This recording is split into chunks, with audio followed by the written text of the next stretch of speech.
In the crowded subway, everyone is glued to their smartphones. A paradox emerges. We've never been so connected, yet we've never felt so alone.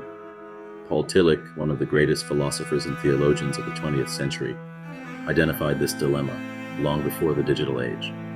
His insights resonate even more deeply today. Tillich teaches us that the language of loneliness is silence, and the language of solitude is the art of listening.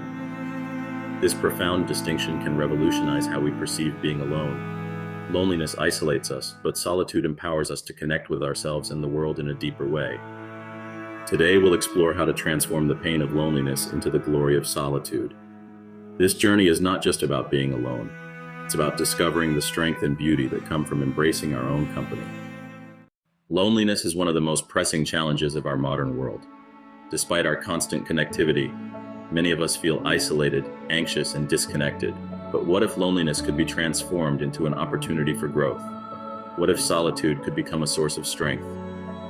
This is the central question we'll explore today.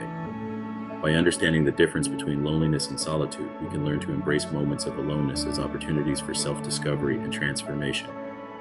Paul Tillich, a German-American philosopher and theologian, was no stranger to loneliness.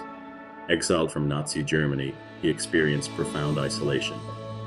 Yet it was during this time that he developed his groundbreaking ideas about solitude. Tillich's works, such as The Courage to Be and The Eternal Now, offer profound insights into the human condition. He teaches us that solitude is not just the absence of others, it is the presence of ourselves.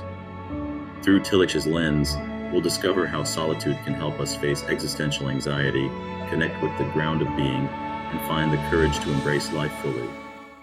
Tillich's philosophy was shaped by his experiences of exile and loss. He understood that loneliness is a universal human experience, but he also believed that it could be transformed into something meaningful. He wrote, "Loneliness expresses the pain of being alone, while solitude expresses the glory of being alone." This distinction is at the heart of his philosophy. Tillich's ideas challenge us to rethink our relationship with aloneness. Instead of fearing it, we can learn to embrace it as a path to self-discovery and connection with the divine.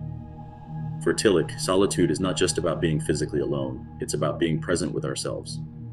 It's in these moments of solitude that we can hear the voice of being and connect with our true selves. He believed that solitude is essential for authentic relationships. "Sometimes we must step away to truly connect," he wrote. By embracing solitude, we become more present and open to others. Tillich's philosophy offers a roadmap for transforming loneliness into solitude. It begins with the courage to face ourselves and ends with a deeper connection to the world around us. Start small, set aside 5 minutes each day to be alone with your thoughts. Turn off your phone, find a quiet space, and simply be present. During these moments, practice deep listening. Pay attention to your thoughts and feelings without judgment. Allow yourself to simply exist. Over time, you'll notice a shift. The anxiety of loneliness will begin to transform into the strength of solitude. You'll discover a new sense of clarity and peace. Solitude is not just a personal practice, it's a way of being in the world. When we embrace solitude, we become more present in our relationships and more connected to the ground of being. Tillich teaches us that solitude is a gift. It allows us to recharge, reflect, and reconnect with what truly matters. By cultivating solitude, we can transform our lives and our relationships. We become more authentic, more compassionate, and more grounded.